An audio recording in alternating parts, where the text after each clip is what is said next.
शाम को आते हुए राशन लेते आना और हाँ मुन्ना के स्कूल में फीस भरनी है उसके लिए पैसे देते जाओ। बीवी की इस मांग पर जेबें उल्टी करके दिखाने के सिवा बड़े के पास कोई दूसरा उत्तर नहीं था। माथे पर चिंता की शिकनों के साथ सवेरे तो बड़ा भाई अपने काम पर निकल गया, लेकिन उस शाम उसने पूरे परिवार के सामने इस आर्थिक संकट को दूर करने के लिए एक प्रस्ताव रखा। क्यों न हम उस प्लॉट को बेच दे जिसे बाबूजी ने दिया को शादी में देने के लिए खरीदा था। बेटी को दी हुई चीज वापस नहीं मांगते, पाप लगता है। दिया का जन्म होते ही घर खुशियों से भर गया था, तभी तुम्हारे पापा ने तय कर लिया था कि ये प्लॉट दिया का है जो उसे उसकी शादी में दे दिया जाएगा। माँ ने अपना विरोध जताते हुए कहा, कौन सी बेटी? वो बेटी जो प्रेम विवाह कर घर की इज्जत को खाक में मिला गई और पिताजी की अंतिम यात्रा में भी न शामिल हुई।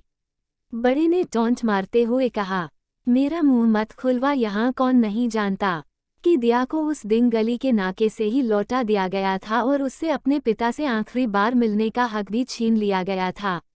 माँ ने बेटी का पक्ष लेते हुए कहा। माँ के इस वार से दोनों बेटे चुप हो गए। ना बड़ा बेटा कुछ बोल पाया ना छोटे बेटे ने कुछ बोला। थोड़ी देर की शांति के बाद छोटा भाई बोला, प्लॉट बेच तो देंगे पर क्या दिया कागजात पर दस्तखत करेगी? मुझे नहीं लगता वो हमारा भला सोच भी सकती है। आखिर है काफी वाद विवाद और सोच विचार के बाद सब इस बात पर सहमत हुए और पड़ोस की दिया की दोस्त को बोलकर दिया को घर आने का न्योता दे दिया गया। अगले दिन सुबह दिया अपने भाई के बुलावे पर आ गई। दिया की आवाज सुनकर घरवाले चौकन्ने हो गए। दोनों भाई मन में द्वेष और नफरत के साथ उसको कैसे घर में आने के लिए कहे इसी दुविधा में थे। वो कहते हैं न, जरूरत के वक्त गधे को भी बाप बनाना पड़ता है। उसी कहावत के हिसाब से दोनों भाई बहनें से बात करने के लिए तैयार हुए। दरवाजे पर जब बेटी और दामाद ने पूरे 7 साल बाद कदम रखा तो माँ की आंखें भर आई और दोनों को बड़े प्यार से घर के अंदर लेकर आई। बेटी और दामाद भी माँ का इतना स्नेह देखकर भावविभोर हो गए। शाम को साथ में बैठे बेटी दोनों बेटों और दामाद के आगे हिचकिचाते हुए माँ ने ही प्लॉट का मुद्दा उठाया। दिया को थोड़ा अंदेशा था कि कोई बड़ी बात होगी। दिया उसी दिन से ये सोच रही थी कि ऐसी क्या बात हो सकती है कि जो खड़ूस भाई उसे बाप का मुंह भी दिखाने के खिलाफ थे वो अचानक इतने कैसे पिघल गए। लेकिन अब उसको सारी बात समझ में आ गई। दिया ने तिरछी नज़र से पति की तरफ देखा तो वो बोल पड़ा, देखिए माँ जी, शादी से पहले जो कुछ आपका था वो आप ही का रहेगा। ना उस पर मेरा या दिया का कोई हक था, ना है नहीं भविष्य में हम मांगेंगे। इसलिए आप निश्चित होकर उस प्लॉट के साथ जो करना है कीजिए। आप जहां कहेंगे हम वहां साइन कर देंगे। सुबह से अपने जीजा से नजरें चुरा रहे दोनों भाइयों ने अब अपने जीजा को अच्छे से देखा। सुबह प्लॉट के कागजात पर बहन के दस्तखत लेकर काम खत्म किया जाए ये तय हुआ। सब इस मीटिंग को खत्म कर उठ ही रहे थे कि टीवी पर अनाउंसमेंट हुआ कि आने वाले 21 दिनों तक देश में लॉकडाउन लगाया जा रहा है। दिया के पति ने फोन पर बात करने के बाद कहा, अब हम क्या करेंगे दिया? कल की बस भी रद्द हो गई है और 21 दिनों तक कोई बस नहीं है, हम तो फंस गए। इस खबर से दोनों भाई बहुत निराश हो गए क्योंकि एक तो उनकी आमदनी कम थी और 2 लोगों का और खाने पीने का बोझा बढ़ गया था। लेकिन माँ अंदर ही अंदर खुश थी क्योंकि इतने बरसों बाद घर वापस लौटी बेटी इसी बहाने कुछ दिन आराम से उसके साथ रह पाएगी। दोनों भाई छूटक सब्जी और फल बेचा करते थे। कुछ दिनों में ही लॉकडाउन के चलते और कोरोना वायरस के चलते लोगों ने उनसे सब्जियां और फल खरीदने बंद कर दिए।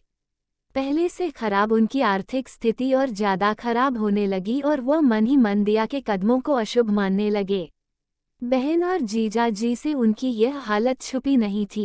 दिया के कहने पर उसके पति ने दोनों भाइयों की सब्जी और फल की रेडियो पर लोहे की रॉड और जालियां फिट कर दी। बाजार जाकर दोनों के लिए कैप, हाथों के दस्ताने और थोक के भाव से सब्जी और फल खरीद लाए। दोनों की रेडिया अच्छे से तैयार कर फल और सब्जियां ढककर दोनों भाइयों को टोपी और दस्ताने देकर जीजा जी ने उनसे कहा, एक बार इस तरह से धंधा करके देखो, शायद आपका मुनाफा बढ़ जाए। थोड़ी आनाकानी करने के बाद दोनों भाइयों ने जीजा जी के समझाए अनुसार धंधा शुरू किया। 2-3 दिनों बाद ही कोरोना से घबराए लोग अब ढकी हुई फल और सब्जियां और दस्ताने और सेफ्टी का ध्यान रखते बेचने वालों से ही फल और सब्जियां खरीदने लगे। इस तरह समझदार दामाद की वजह से धीरे धीरे दोनों भाइयों का धंधा अच्छा चलने लगा और उनके घर का गल्ला जो पहले खाली हो रहा था अब धीरे धीरे भरने लगा। माँ जैसे अपने मरे हुए पति से मन ही मन संवाद साधने लगी, देखो जी आपकी दिया सच में लक्ष्मी है। उसके पांव घर में पड़ते ही घर खुशियों से भर रहा है।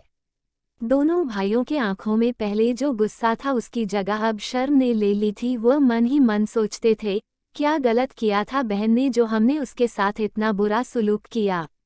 शादी ही तो की थी और शादी करने से पहले हमें बताया भी तो था। हम ही थे जो उसे स्वीकार नहीं कर पाए। दोनों भाइयों के मन में द्वेष और नफरत धीरे धीरे क्वारंटाइन हो गए।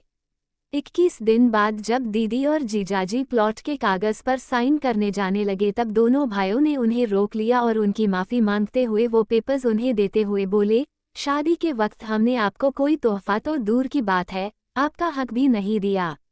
लेकिन अब इस प्लॉट को स्वीकार कर हमें प्रायश्चित करने का एक मौका दीजिए। सभी की आंखों में खुशी के आंसू आ गए और माँ ऊपर देखकर बोली, देखा आपकी लाडकी ने आज फिर हमारा घर खुशियों से भर दिया।